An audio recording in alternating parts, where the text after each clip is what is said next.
हरियाणा कांग्रेस के दो सबसे बड़े नेता पूर्व सिंह भूपेंद्र हुड्डा और कुमारी शैलजा के लिए अग्नि परीक्षा का टाइम आ गया है। 3 शहरों के नगर निगम के चुनाव दोनों बड़े नेताओं के लिए सबसे बड़ी चुनौती है। साख बचाने का सवाल है। नमस्कार, मैं हूं कुलदीप शिवरान। आज हम खरी न्यूज में चर्चा करेंगे कांग्रेस के बड़े नेताओं की अग्नि परीक्षा की, सोनीपत, अंबाला और पंचकुला नगर निगम के चुनाव के समीकरणों की और बीजेपी के पक्ष के माहौल की।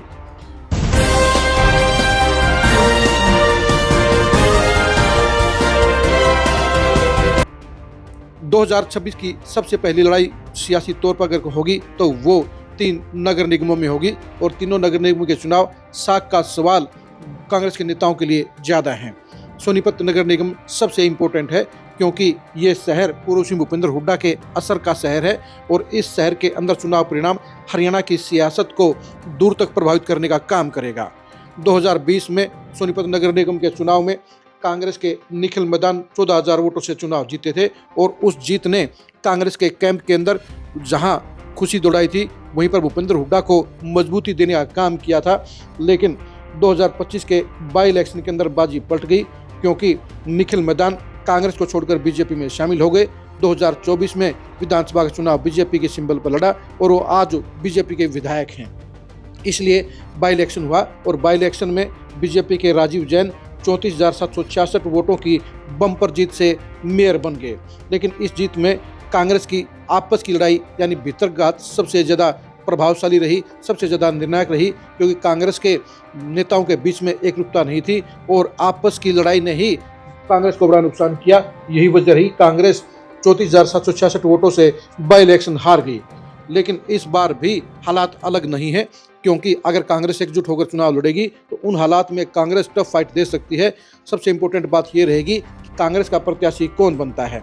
भूपेंद्र हुड्डा और दीपेंद्र हुड्डा दोनों के लिए ये इलेक्शन सबसे बड़ी चुनौती है, उनके लिए चक्रव्यूह भी है। अगर कांग्रेस चुनाव जीत जाती है तो भूपेंद्र हुड्डा और दीपेंद्र हुड्डा दोनों का दबदबा फिर बढ़ जाएगा, दोनों का रसूख बढ़ जाएगा और दोनों की सियासत ज़्यादा मजबूती से आगे बढ़ती हुई नजर आएगी।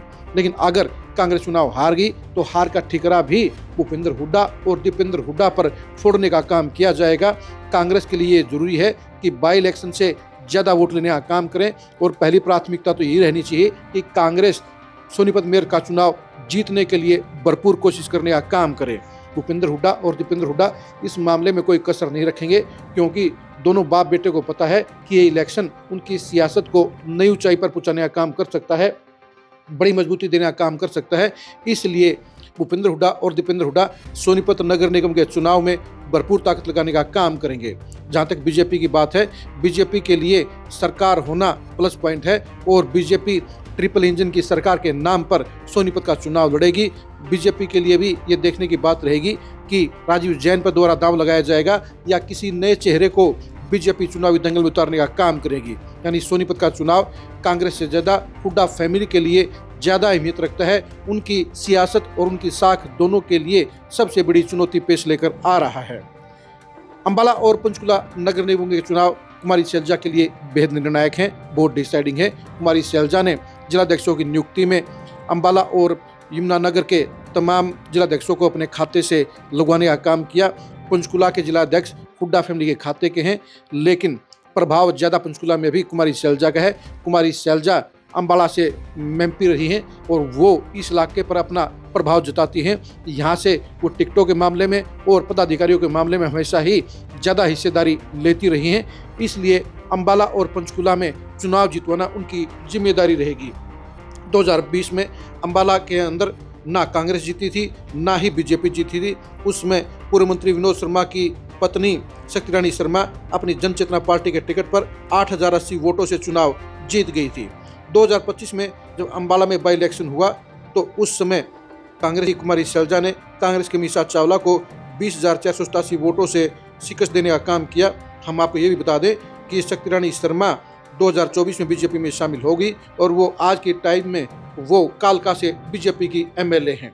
यहाँ पर भी कुमारी शैलजा के लिए रास्ता आसान नहीं होगा क्योंकि कुमारी शैलजा अंबाला से डरकर ही सिरसा में शिफ्ट हो गई थी, वो सिरसा की एमपी हैं। ऐसे में कुमारी शैलजा के लिए भी यहाँ चुनाव जीतवाना आसान नहीं है।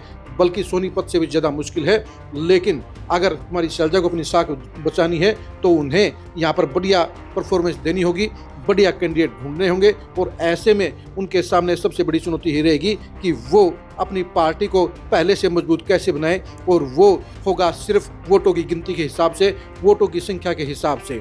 यानी एक तरफ जहां बीजेपी को तीनों शहरों में अपने मेयर बचाने हैं, अपनी कुर्सी बचानी है, अपनी छोटी सरकार बचानी है, वहीं कांग्रेस के लिए इन तीनों शहरों के अंदर बढ़िया परफॉर्मेंस देना सबसे बड़ी चुनौती है। अब देखने की बात ये रहेगी कि भूपेंद्र हुड्डा, दीपेंद्र हुड्डा और कुमारी शैलजा इस साख की लड़ाई को कैसे जीतती हैं, कैसे हैंडल करती हैं और किस तरह की परफॉर्मेंस देने का काम करती हैं।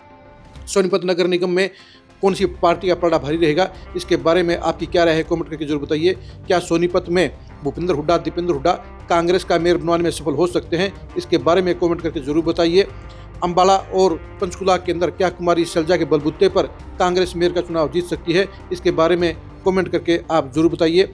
सोनीपत, अंबाला और पंचकुला नगर निगम चुनाव की एक्सक्लूसिव जानकारी के लिए, चुनावी खबरों के लिए आप लगातार खरी न्यूज़ के साथ बने रहिए। आप हमारे फेसबुक पेज को फॉलो कीजिए, आप हमारे यूट्यूब चैनल को सब्सक्राइब कीजिए। नमस्कार।